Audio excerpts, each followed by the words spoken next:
আপনি কেন শেখ হাসিনা সরকারের রোষানলে পড়েছিলেন? তার বাহিনীর টার্গেটে কেন পরিণত হয়েছিলেন? কি করেছিলেন আপনি? ধন্যবাদ শফিক ভাই। যে জিনিসটা এটা বলতে গেলে একটু পিছনের ইতিহাস টানতে হয়। মূলত শেখ হাসিনা যখন সেই 2011-12 থেকে তারও একটু আগে যায়, যখন বিডিআর হত্যাকাণ্ড তৈরি করলো, তখন থেকে আমাদের মনের মধ্যে একটা প্রচণ্ড ক্ষোভের সৃষ্টি হলো।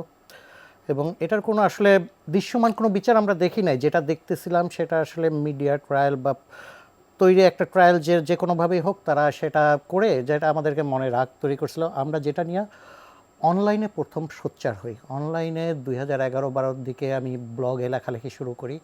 এরপরে ফেসবুকে আসলাম, ফেসবুকে এসে আমরা জেড ফোর্স সাইবার ট্রুপার দিয়ে প্রথম তার প্রতিবাদ শুরু করি। এবং সেখানে তৈরি করার সময় আমরা এই হাসিনা সরকারের রোষানলে প্রথম পড়ি।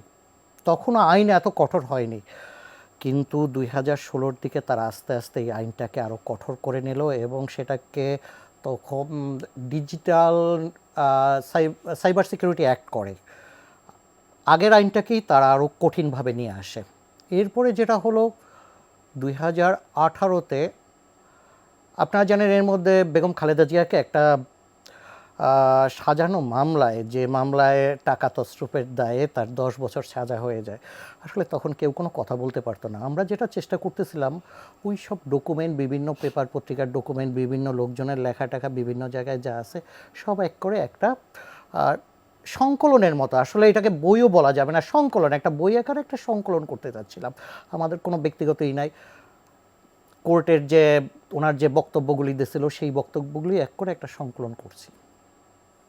এটা করার পরে 2018-তে আমরা যখন বইটা প্রকাশ করার পরে আগস্ট মাসে রাজন এবং ইভান, এই দুজন বইটা নিয়ে যখন সিলেট থেকে প্রকাশ করে ঢাকা আসে, রাজন আর ইভানকে উঠাই নিয়ে যায়। উঠাই নেওয়া যাওয়ার পরে আমি এটা টিভিতে দেখি। আমি তখন জব করছিলাম, আমি একজন পেট্রোলিয়াম জিওলজিস্ট।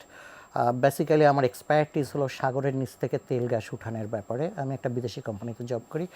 পেট্রোবাংলা তখন আমার ওই কোম্পানিকে হায়ার করায়। আমরা পেট্রোবাংলার সাথে কাজ করতেছিলাম, আমি ওখান থেকে পালাইয়া চলে আসি। তো চলে আসার পরে ওরা যেটা করে আমাকে, আমি বুঝতে, চলে আসার পরে আমি পালাইয়া যাই, কারণ আমার নামে তখন ছাপাখানা প্রকাশনা মামলায়, ছাপাখানা প্রকাশনা একটা মামলা করে দেয়, যেটার মধ্যে রাজন, ইভান, আমি, ওয়াসিম নামে আরেকজন আছে, এই চারজন, শিপন মোল্লাই, 5 জন আমরা আসামি করার পরে তারপরে 29শে আগস্ট তারা যে কোনোভাবে হোক মোবাইল ট্র্যাক করে। আই বিলিভ এটা মোবাইল ট্র্যাক করে, কারণ আমি পালাইছিলাম আমার কাজিনের বাসায়, সেখান থেকে আমাকে উঠায় নিয়ে আসে মোহাম্মদপুর, দ্যাটস কারেক্ট, ওটা আমার কাজিনের বাসা মোহাম্মদপুরে।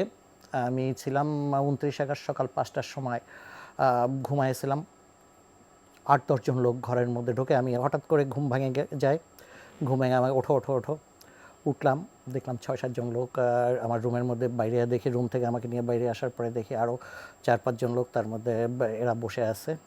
তো ওইখান থেকে আমাকে প্রথম উঠায় নেয়। বেসিক্যালি আপনার যে প্রশ্নটা ছিল কেন আমরা রোশানলে পড়ছি, রোশানলটা আমরাই প্রথম এর প্রতিবাদটা, যেটা রাজনৈতিকভাবে যা হয়েছিল, কিন্তু আমরা কিন্তু ওইভাবে রাজনৈতিকভাবে কোনো পদবীর অধিকারী না, কিন্তু আমাদের নিজের মানসিকতা, নিজের নৈতিকতা থেকে আমরা চেষ্টা করতেছিলাম হাসিনাকে প্রতিবাদ করার জন্য। আচ্ছা, এই যে জুলভান খ্যাত যে আমাদের হুমায়ুন কবির, তিনিও কি আপনাদের সাথে একই গ্রুপে লেখালেখি করতেন?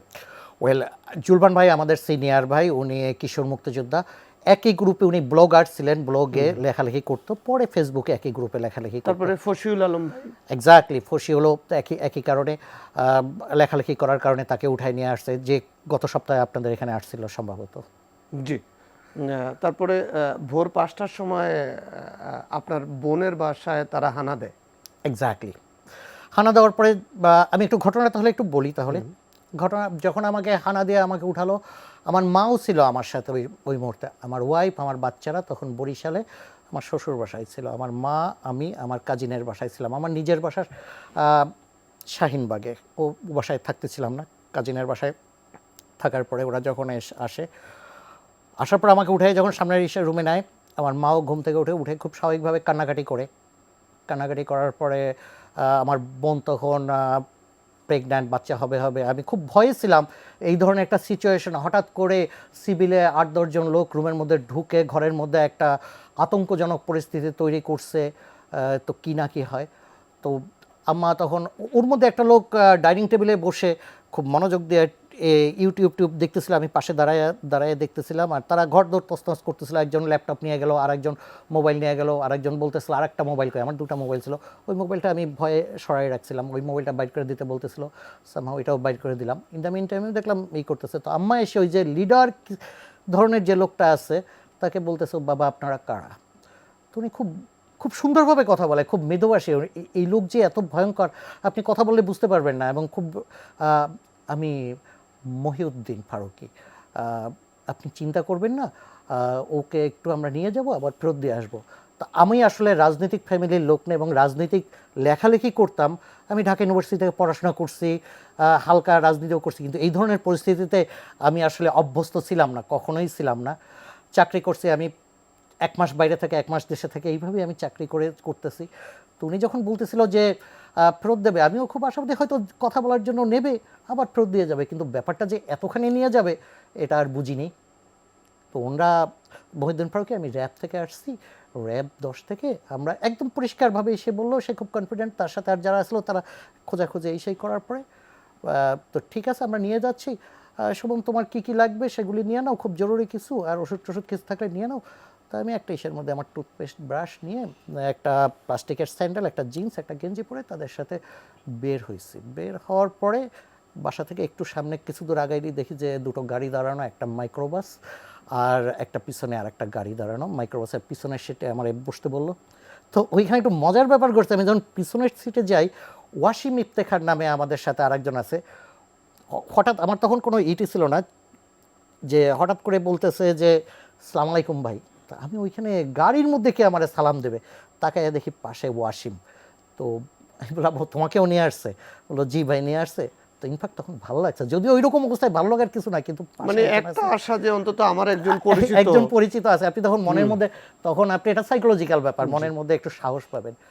ওখান থেকে ওরা ইসে নিয়ে আসতে আসতে যখন ইসে নিয়ে আসে, আর র্যাব 10-এর ওইখানে বিভিন্ন রাস্তা তখনও চোখ আটকায় নাই। যখন এই গাড়ি ইসে, এটা কিন্তু আপনার টিন্টেড গ্লাস ছিল, তো খুব ক্লিয়ার দেখা যায় না, বাট ফাঁকে ফাঁকে যে মহিউদ্দিন বসছিল, সিগারেট খাচ্ছিল, মোবাইলে কথা বলতেছিল, ও যখন কাজটা একটু নামানো তখন একটু ফাঁক দিয়ে দেখতে পাচ্ছিলাম যে একটু এটা হলো গিয়ে আপনার হাইকোর্টের ওই জায়গাতে একটু দেখা যাচ্ছে, এইসব দেখা যাচ্ছে। আমার খুব বেশি ক্লিয়ার না। এক পর্যায়ে একটা রাস্তার, এইটা সম্ভবত হানি ফ্লাইওভারটা আছে, ওই পাশ দিয়ে রাস্তা বা ওইটা ওভারটেক, আমি অনুমানে বলতেছি। ওইখান থেকে যখন নিয়ে আসছে ওরা পিছন চোখটা বেঁধে দিল। চোখটা বেঁধে যখন এই করলো, ভিতরে ঢুকাই ফেলছে, একটা রুমের মধ্যে ঢুকাইছে আমাকে আর ওয়াসিমকে। ঢুকানোর পর চোখ খুলে দিয়েছে, দুজনকে নাস্তাও দিল, নাস্তাও করলাম। রুমটা একটা ছোট একটা রুম। তো নাস্তা করার পরে ডিম রুটি এগুলি দেওয়ার পরে 15 মিনিট পরে ওয়াসিমকে এসে একজন সেপাই বলতেছে আপনি আসেন। তো আসার আগে ওর চোখ, এটা ফার্স্টে ওকে নিয়ে যাচ্ছে আমরা দুজন, চোখটা বেঁধে, এবং চোখ বাঁধা কি আপনার একটা গামছা দিয়া চোখ বাঁধবে, এদিক থেকে নিচ থেকে আপনার টিস্যু পেপার ঢুকাবে, উপর থেকে টিস্যু পেপার ঢুকাবে, হাত দুইটা আর কি যে হ্যান্ডকাপ মেরে দেবে, হ্যান্ডকাপও লাগাই দিল। এটা ওয়াসিমকে আর কি, যে কারণ আমি নাস্তা করতেছিলাম তো ওয়াসিমকে এই অবস্থায় নিয়ে গেছে। এটার ঘন্টা 1-1.5 প্রায়। আমি তখন আর কি কোনো সেন্স টেন্স, ওয়াসিমের সাথে যে ওইখানে কথাবার্তাও খুব একটা হয়নি, হয়েছে কিনা আমার খেয়ালও নেই। 15-20 মিনিট সময় পেয়েছিলাম, কথা বলার ইচ্ছে ছিল না। ওকে নিয়ে গেছে, ঘন্টা 1.5 পরে আমাকে বলে আপনি আসেন। আপনি না, একটা ইসে, হ্যাঁ একটা সেপাই আসে, আপনি কি আসেন। ওই একই অবস্থা, আমার চোখটাও বাঁধলো। ওই যে চোখ বাঁধা শুরু হয়েছে, ধরে নিতে পারে না। নেক্সট 14 দিন ওদের সাথে ছিলাম, তো লাস্টের দিন শুধু চোখটা, লাস্টে যখন বের হয় 14 দিনের দিন, তার আগ পর্যন্ত চোখ বাঁধা হয়েছিল, হাতে হ্যান্ডকাপও ছিল, এবং শুধু খাওয়ার সময় আর টয়লেটে ঢোকার পরে এই চোখটা আর হাতটা খুলে দিল।